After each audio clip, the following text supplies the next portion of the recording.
I get shit done, I have fun. It's my time and I'm the one. I'm breaking through.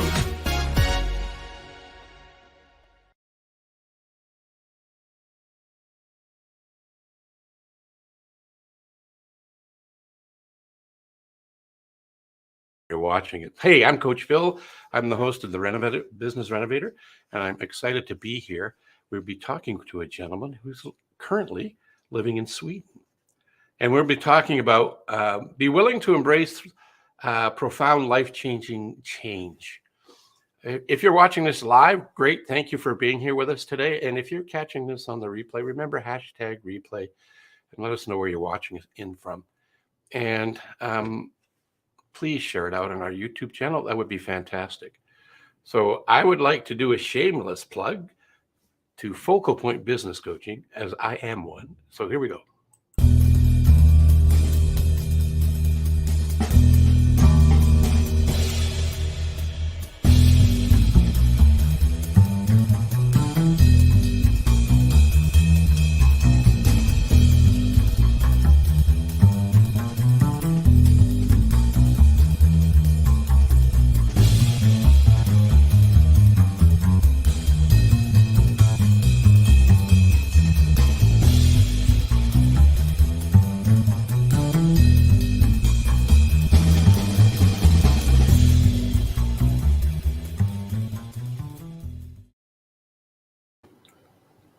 So have you ever had a question about business, perhaps something in and around sales, time, team, money, exit strategy, or futures succession planning? Reach out, have a conversation. I happen to be a Brian Tracy Focal Point business coach and part of a group around the globe, a couple hundred of us. And if I don't have an answer to your question, I can make an introduction to someone on our team that'd be happy to have a conversation with you. No credit cards required, just a conversation, ask a question or two, and see if coaching might be something for you, or just get that question answered. I'm excited to be visiting with a new friend that came to me because of the virtual community. We were introduced to by a common fellow who is also related to Brian Tracy as a Brian Tracy trainer, and he's actually in Moscow. My guest today is in the evening, where he is. He's in Sweden, and I invited people to be here to actually embrace the profound life-changing change as the key to having the impact that you desire. So we're going to have that conversation and deeper thoughts here shortly. But before I jump into that, I want to do a quick review of his bio. So his Yair's life testifies to what he considers to be his greatest strength, and that's his willingness to embrace profound, life-changing change. Hence, that's why we have this title today, and his ability to deal with this in a positive, developing way. After growing up in peaceful Sweden at the age of 20, he left and went to Israel to reach his identity and to a deeper purpose in life. There he quickly found himself involved in the most extreme version of Jewish fundamentalism. That's a big word for me to say in the morning. 10 years and 3 kids later, Yair left religion and embarked on an impressive career on an online industry, holding, amongst others, a position as CEO of the startup in the financial sector. Today, Yair is back in Sweden, again with his gaze inwards, providing coaching services based on NLP, hypnotherapy, and specializing in his own area of expertise, change. So let's bring him on. Hello and welcome to the Business Renovator. Hello there, Phil. Thank you for hosting me. Pleasure to be here. And you were telling me earlier it's about supper time-ish where you at? More or less, yeah. It's like 5-ish or so. Yeah, okay. In Sweden in the afternoon or evening. It's actually dark outside, as this is the area in the world where in winter time you hardly see the sun. So yeah. But I think Canada is similar, isn't it? Or certain areas. Certainly, yeah. The further north you go, because Canada is quite a large piece of land. It is. The further north you go, you can get to the point where you got 24 hours of sun and 24 hours of darkness, depending on the time of the year. Yeah, that's the same thing here. Just main thing that you don't have the darkness inside you 24/7, isn't it? That's right. Yeah. I don't know how well I would be able to cope with the darkness for 24 hours or the lightness for. I guess we can adapt and change, and we can talk about adapting and change today. I We just can. brought up a good friend of mine who's sometimes he lives in Florida, and sometimes I believe he lives in Michigan. He's a road warrior, which means he's a professional seller, solution provider, and a wonderful individual. He has a show as well. Well, nice to see him. Thanks for being here, Randy. So we got connected and we had a conversation on your show. Hey, I'm going to bring that up. Watch this. Oh, thank you. Let's go and bring that up right now. Push the right buttons and it should show up here. There it is. So this is your YouTube channel, right? Mm-hmm. And it's Perspectives. Yes. And you're the host. That is correct. That's because it's your show. And I was a guest on it. I'm the fourth from the left. Exactly, yeah. And the young fellow beside me, Pavel, is the way we got connected. Exactly. Yeah. See how things work out. I know. One thing leads to another. I like the word perspectives because one of my mentors about 3 decades ago introduced me to this concept of we act not in accordance as the truth is, but how we perceive it to be. Right? Well, that's the only thing we have, isn't it? Our perceptions. What is truth anyway? What is objective reality? You know, our whole, our way of interacting with that which we call reality is through our inner representation thereof. Right. We've got people from another country. It's nearer to you. He lives in a little place called London. I've heard of it. Yes, you've heard of it. Yeah. It's just a little place. It's the heart of England. Heart of the British Empire. That's right. Yeah. Yeah. Yeah. Jason Economy. Oh, look at this. People are showing up all over the place. This is a friend of mine and a client and associate. He's also a vendor to me. He's a great guy. He's in Massachusetts. So they're here to hear about what we're going to talk about today. And that is be willing to embrace change, right? Yeah. That's kind of the key to everything, isn't it? Key to personal growth, key to accomplishment, key to finding yourself, I think. I agree. Are you familiar with the Greek word? I don't speak Greek, but it's scotomas. I don't think I am. Enlighten me, please. I'll translate it. It means blind spots. Right. Okay. So we have these perceptions, and it's just like on a horse where they have the blinders on them to keep their eyes looking forward. That's all they see. We have scotomas in all 5 senses. Right. Or blind spots. That's a very good point, Phil. And it brings to mind to me a course I took a long, long time ago when I was but a young lad. It was in the philosophy of science, and the topic there was paradigmas. How do you say in English? A paradigm. Paradigm. That's the word. Thank you. You're welcome. Sometimes it shows through that I'm, still not a native English speaker. So anyway, the paradigm, the idea was that the science is governed by certain paradigms at all times, right? And thinking occurs within the confines of those paradigms. For example, when there was a time when people believed the Earth was flat. Actually, there's still people believing the Earth is flat, so no offense to those. Some of my best friends are flat earthers, but at the time, there were all kinds of data coming in about, the various predictions made about the solar system, the stars, and so on, based on the premise that the Earth is flat, and of course, as considering it, seeing as the Earth is not flat, eventually these predictions would be wrong. And then scientists would come together and think about this and adjust the theory and adjust some numbers here, some part of the model there, and make it fit. And it would for a while, more or less, until the next anomaly occurred.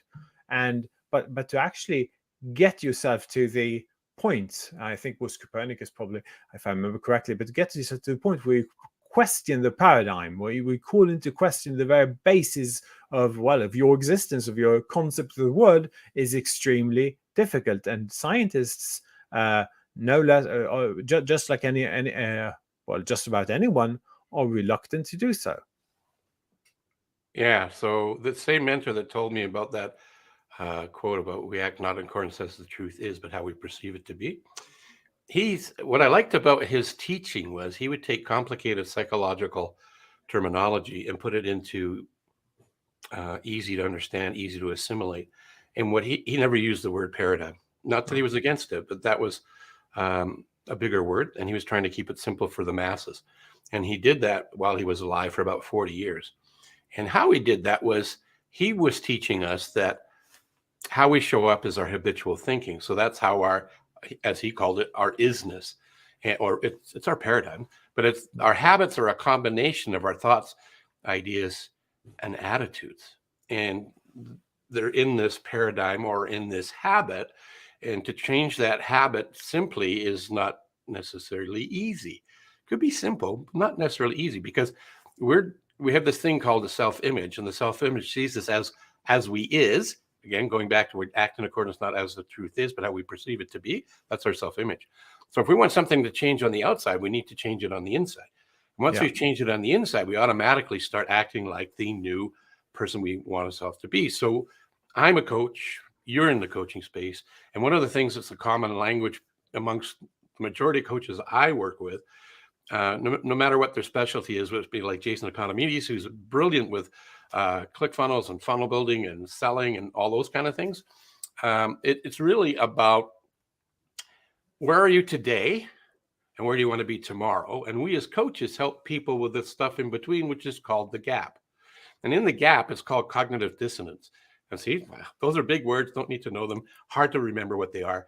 It's stress, but it's the eustress, a positive stress, energy creating that takes us to the new ideal. And as my mentor was teaching us, we need to have a stronger emotional connection to the new and let go of the connection and grasp that our self-image has. And once we do that, it frees us up to go to where we want to go to. Yeah. So that's a paradigm in different way of looking at it from my point of view. Yeah, that makes sense. And yeah, I mean, of course, there are different types of changes as well. I mean, some are like, are easier when, for example, if all that is required, all that is preventing you from whatever goal you've set up is maybe a skill you need to learn, right? So that can be rather easy comparatively. But when you're talking about things that pertain to your deepest held beliefs and maybe even to your identity, which is what I think you meant by your isness, then it's a totally different ballgame. Yeah, it's your habitual unconscious thinking habits. Yeah, habits are good, habits are bad. But we need habits. Could you imagine trying to have to remember how to drive the vehicle or have a shower or shave? Or of course. Right? It's good to have some habits. Yeah, no, definitely. It's the same thing with generalizations. I often say, people say, well, it's not black and white, and you can't generalize. Well, if we didn't generalize, like we couldn't live a normal life even for 1 minute. Like, I generalize and go out and I assume that the ground will hold my weight, for example, because, well, so far when I've stepped, at least when I'm stepping on, well, not quicksand maybe, but all other types of, there are exceptions. You see, it's not all black and white, as I say. Right. But then again, there are certain things that almost always is either black or white. For example, snow or tar. But at least the ground mostly holds, and that's a generalization, and you live by it. You must live by it, right? Yeah, it gives us some guidance, some things to, absolutely. Some standards, some rules. I like that. But then again, we have to also be able to break through from it. So yeah, it's always a balance. Yeah, it is. And why do we get stuck, do you think? Why do we, when I say I mean, whoever that fits, I get stuck sometimes. So it could be me. Why do we get stuck? Well, I mean that can be various reasons, and I mean I don't think that you can give one general answer to all kinds of stuckness. It might be in the area of as I mentioned, it could be rather simple areas. It could be lack of knowledge, lack of skills, but it could also be on a much deeper level. It could be because the change you want to execute is deeply rooted in your identity, your beliefs. Right. And it could also be that you lack the well, mental fitness, as it says so aptly here in the headline or second headline. In other words, it's to execute true change. Often insight is not enough, right? You Right. need a certain resilience to be able to follow through on that which you decided to do. I got a long note here. I'm going to bring it up, see if it shows up in this. Oh, it does. It fits really well. So Jason says most his clients come to him thinking a funnel will be the cure to their problems. I get that. Funnels are not the solution. They're a tactic, a piece of technology. And what he does is he can build them. He can build them quite well. He's invested a lot of time, money, and energy to understand the processes of what funnels are. I can't really speak about them other than at a high level, I understand what they are. In the minutia of it, Jason's the guy. I mean, he's also an airline pilot. Talk about change. He went from being a non-airline pilot to having a crazy in a good way, Jason, a crazy dream of being a pilot. So at age 46, he decides to take that career on, and he did it. He's a licensed pilot and flies with it, Wow. as well as being a coach and a husband and a cat lover. Anyway, but 90% of his work he has done with them is guiding them through the cognitive dissonance. Yes, that's what we do as coaches, of what they actually need to do, which is change their entire mindset, which is where you and I got a connection happening now too, mental fitness. And in the mental fitness world, we look at things as there's 10 saboteurs, one major one being the judge and 9 supporting casts. And we all have them.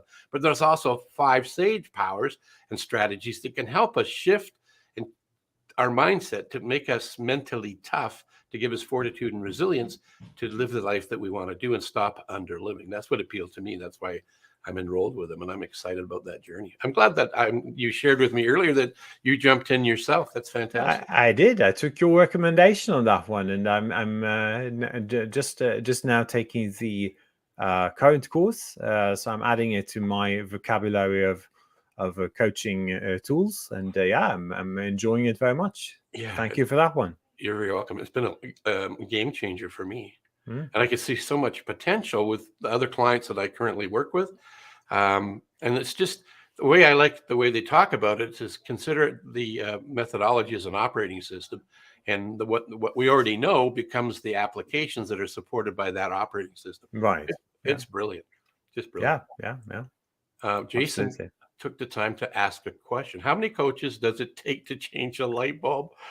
Just one, but the light bulb has to really want to. Oh man, that's so true. I used to say that with a border Yeah. collie, but not so much about change. So I'm going to steal that, Jason. Oh, actually, I call that leverage. I'm going to leverage that. That was brilliant. Yeah, I mean, that's really basic, isn't it? Like, so it's so important to realize that the change is done by the individual. Right. The individual is ultimately responsible for his change. He's responsible for deciding on his goals and for following through on them. And as a coach, you can sort of, you can gently guide him or assist him in this process. Similar, of course, to a much more maybe commonly known area of coaching, which is sports, right? It's never the sports coach, actually telling you should do this or superimposing his own ideas, and sort of it's assisting the sportsman in honing his skills and slightly adjusting what he's doing. I mean, often the sportsman is vastly superior in his own area to the coach, right? So, but still, there are certain areas where you can sort of guide them a little bit and sort of give you that extra perspective and allow them to view themselves and what they're doing in a slightly different way. Yeah, you know what that reminds me of? It reminds me of having a coach watch, observe, work with you is not they're not doing the work. You're doing the work, because Of course. it's like you and I could hire somebody to do our sit-ups and our chin-ups and all that stuff, and they'd get ripped. They'd get the the six pack, and they get the biceps. We wouldn't get anything. So the coaching is much the same thing in terms of what doesn't matter whether it's business, life, personal, executive coaching. Really doesn't matter. They need to do the work, and in doing the work, they become they move more closer to their potential and move away from their limitations. Exactly. That's what it kind of reminds me of. And I have coached athletes at an elite level at certain ages, and you're right. I don't go out on the was hockey. I was coaching the most of the time, so I couldn't go out on the ice during the game. They were much faster, quicker, and in better shape than the coach was. I used to be at that when in better shape when I was more athletic and more active, but I was really good set of eyes to see what was going on for them, and the ones that were open and receptive to the feedback, in a way, they accelerated their skill set, their tenacity, and getting to the next level. So I think that's what coaches can bring to the space in helping profound change in life happen. That's what I believe. Yeah. But I'm sure you did it as well based on the style of the particular athlete. Like it's not a one system. Yeah. Yes, absolutely. Hey, do you know this guy? I think I do. I think I do. Thank you, Pavel. That's the connection, but that got us together. So it's good to see that he's here. Yeah, for sure. He's watching us on LinkedIn. So we've had LinkedIn, Facebook. Viewers are watching us, and you never know who's going to watch it on the replay when they wake up in the morning, and or on CNN. Or do we want to be there? Well, maybe. That's maybe a question. Did I step into some political thing here now, unknowingly? I have no idea. But one of the things I do like about this platform is it gives us an opportunity to share some ideas with people from different walks, different lives, different philosophies, different countries, different time zones, different everything.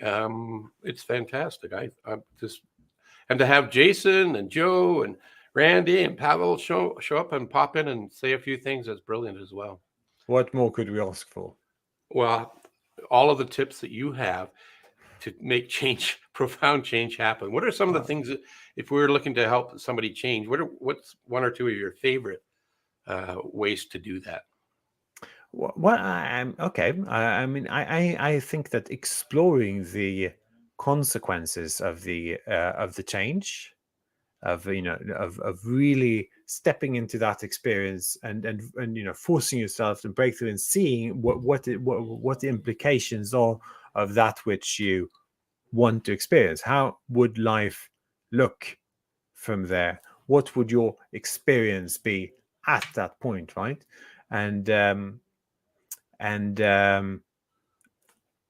working on transforming yourself into that person who can be in that place. And that can be done through different ways, there are NLP techniques. I deal a lot in NLP. There is also hypnosis, which is another area which I deal in. But the insight per se is also effective. In other words, just to familiarize yourself with the emotional, the mental arena of where you're heading, and repeating it yourself, feeling it mentally, feeling it emotionally. That I think is often the first step. It's interesting. The middle one that you mentioned was hypnotherapy. And most of the hypnotherapy, and I was listening to or reading something or heard a podcast the last 3 or 4 weeks, and hypnotherapy in the early days was well received until it was put on the stage as entertainment in the show, and that took the credibility and the power away from it. Perceived, right? Not. It didn't dilute it in any way, shape, or form, but in the confidence of the audience to participate in it. There's a fellow that used to come to this Calgary Stampede and perform. His name was Terry Stokes, and he was one of those hypnotists that would get people on the stage, usually adults, and get them to do weird and crazy things, like make the audience laugh. It was very entertaining, and I enjoyed being there and watching it and experiencing it and having a laugh. but I never once did I think I could be hypnotized. Well, fast forward a little bit. I was in a relationship with a lovely lady, and she didn't smoke. She didn't complain about me smoking, and I smoked in my house. It was my house. She never complained. How selfish of me. Did you ask her? No. Ah, well. But she didn't complain. She was easy to get along with. Where I'm going with this, though, was I thought I had this moment, almost like an epiphany. And I thought, well, I would probably a good idea if I stopped smoking. I don't have a burning desire to stop smoking. And there was a traveling hypnotist that came in. He wasn't an entertainer. He was a psychotherapist in terms of hypnotherapy. And he did these group sessions where you have a bunch of people come in and take you through a process. And at the end of it, you'd be a non-smoker. Because I used to smoke 2 packages a day. Crazy. But at the time, I was emotionally connected to it, and I was good at it. And when people say you should quit, I'd say, yeah, I'm pretty good at it, though. Silly. But emotionally, I was connected to it. So I go to his thing, participate. I pay $100, not a lot of money. And then the halfway mark, he wants more money. I thought, oh, I think I just been bamboozled. I've been tricked. Anyway, I spent the $100 more. So I'm into it for $200. Not a lot of money when you think about it, if it works. If you compare it to the cost of cigarettes. Yes, I will. I'll tell you the math on that here in a second. But the emotional connection was it would sort of be good if I stopped for her, and then I would benefit too. And I didn't tell her I was going to do this, didn't tell anybody I was going to do it. I didn't have a burning desire to make it happen, like Napoleon Hill says. It makes change happen easier, and which is true. I just wanted to see if it would work. So I went and did the thing. And there's a bunch of things I do remember. There's a whole bunch of stuff I don't remember about that evening. But to get to the end of it, the one command that he had given us was, okay, so if you had your cigarettes with you, crush them up and throw them in the bins. Now I know why the bins in the room were there. I didn't have mine with me. I had them in the vehicle. He said, and if you don't have them here, when you get out to your vehicle, crush them and go look for a bin to put them in. I was a madman on a mission looking for this bin to throw them in. I couldn't find one right away. I threw them in and I've never smoked since. Really? Correct. After the second, 2 sessions. One session. One session. Wow. That's amazing. Yeah. And it was guaranteed if it didn't work because I invested that $100 extra. So I'm into it for $200. At the time I was smoking, and I'm not bragging about this, but this is the savings I had monetarily. It was about $25 for 2 packs, and I did 2 packs a day. Multiply that, it's about $10,000 that I saved. That's the logical side of it, right? So we do everything with an emotional connection, and we back it up with logic. So when I said I was good at smoking, I was really justifying my ability to smoke. I was really good at it. I had a strong emotional connection to it. By going through that process, I was able to become a non-smoker, and I haven't smoked for probably about 10 years now. Right. I don't remember exactly the month or the year, but I do remember the day. It was March 7th. I don't know why I remember that, not the year, but it's been about 10 years. Oh, that's a fascinating story. Yeah. Change can happen without the burning desire. It's just if you have the burning desire that Napoleon Hill talks about, that's a life force energy that's But you must have had a will for this. In other words, a little bit. Yeah. Not a big one. I have to be honest. Not a big one. Not a big one. Right? But probably at some level you had a stronger will to quit than to attach yourself to this. And why am I saying this? Because just to clear up one of the common misconceptions about hypnotherapy and hypnosis, and something that's been perpetrated by the stage hypnotists that you mentioned, where you see these people go on stage and do all kinds of ridiculous things. Well, it's the way that I mean, no one. Let's just put it on the table. No hypnotherapist can force you to do anything that negates your ideals, your deepest held beliefs. Basically, can't force you to do anything that you don't want to. What you can do, however, and the stage hypnotists, what happened there is there's an agreement. At some level, they want to do it. And many times they've interviewed these guys afterwards, and they said, like, yeah, well, I wasn't completely sure I was hypnotized. I wasn't completely sure that, that I had to do this, but sort of I decided to do it, or I played along and so on. And there's a lot of group pressure, when a person goes up expectations, their expectations from the audience, and kind of expectations as well from the person himself, as well as a willingness to want to experience this case, a curiosity and a willingness to want to step into this role of being hypnotized and doing all kinds of crazy stuff on stage. But to do things that you really don't want to do wouldn't happen, can't happen, will not happen, right? Yeah. Okay. Yeah, I did sort of kind of want it, but it wasn't a burning desire. I quit smoking before, and then the life change, I went back into it. But that time, I really wanted to. I had talked to myself into it, self hypnosis, I suppose. And then when the price of them went to $1, which is quite a bit less than when I started it back, I said, when I go to $1, no damn way I'm gonna stop smoking. They went to $1, I stopped smoking. So I had been working on that. So constant spaced repetition can make change happen as well. I want to honor some people that popped in here and put some comments here, just to let them know I do care that they are here. So Joe Norcott is actually my go-to guy for my CRM system. He's helped me immensely. And look what he says. He says a number of times a business owner tells me he wants the CRM to babysit his reps to track if they are working, doesn't get it.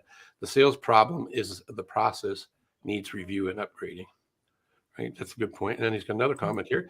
What he likes doing is working with business owners open to new ideas. They get it. Yeah, that's my favorite people to work with too. Ones that are open to new ideas. Yeah, and they're open to constant and never-ending improvement. They're not afraid to being uncomfortable, and they want to make a difference in their lives and the people that they lead. So those are the ideal kind of people. I want to share your website. We've shared the YouTube channel. I mean, this 30 minutes is already into 32, but we'll hang out for another couple of minutes just because you're fun to hang out with. Just because we're having a blast. That's right. So here comes your website. If I push the right button, it'd be right here. So dare to dream, dare to change. That's kind of what we were talking about with the thoughts we had today. And there looks like there's a video. I'm not going to play it for today, but if you want to watch that video, you can go to his website. I'll make it bigger so people can see it. And it is right here. There it is right there. That's it, yeah. And could you say your name? I think I got it right. But so it's Yair Elsner. Yeah. Yeah. I didn't put the accent on it quite right. That's fine. Anyway. Phil is easier. Yes, so much easier. Yeah. Yep. But some people call me Paul. Well. Anyway, it's all good. One of the reasons why I go by Coach Phil is because people get stuck on my last name, and just to reduce the stress and angst around that, Coach Phil is what I go by.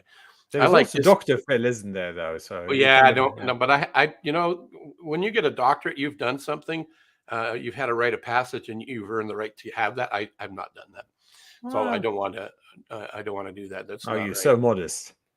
So what I like about what you do is kind of what I do too, and that bold here, thoughts, emotions, intuition, and instinct, and help people with their imagination to free themselves with self-imposed limitations. And that's why I'm so excited about hearing you tell me today for sure that you jumped in and are doing the PQ Positive Intelligence program. I am developing your mental toughness and mental fitness yourself. Yeah, you can never develop it enough, can you? No, I don't think so. I think we're always evolving. Yeah. When we stop evolving, we stop. But that point about imagination, I think, is it's a crucial. And that was sort of what I'd hinted to before when you asked me about what's prerequisite for kind of change. Because if you can't imagine it, how can you ever get there? Yeah. But on the flip side of that, if you really can imagine it, in a way, you're already there in your mind, in your imagination. I like that, because again, going back to the gap that we as coaches work with, is where you are today and where you want to be tomorrow. In order to see tomorrow, you've got to have a vision. It's great to say I have a plan, but what's the plan doing? How do you know if you've reached? Absolutely. Well, you need an end point. I just realized I was almost completing a quote by William Blake there when I say in your mind, in your imagination, and the continuation is where this world of mortality is but a shadow. That's powerful. Hey, that's a really good note to end the show on.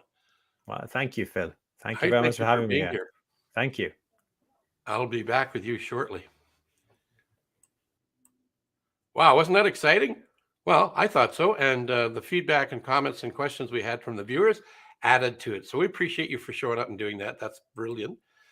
Much appreciated, by the way. And I did promise that if you would like to get a question addressed by a business coach, such as myself, and if I don't have the answer to it, I can point you in the direction. I just need to go to another banner and bring up something that will help you find me. There it is. Well, that's a big long one. Let's just go here.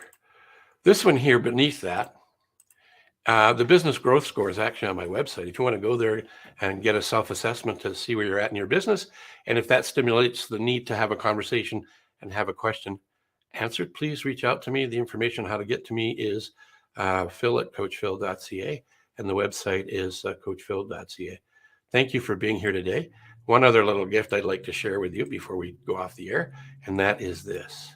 One of my mentors many years ago said to do this. Look at my video coaches would tell me off because I should be over here, not behind the image. But regardless, what I want to do is bring up the right image so that it doesn't cover me up, which is this one. You want to go off and be wonderful and be the you that you can be, to live to your full potential.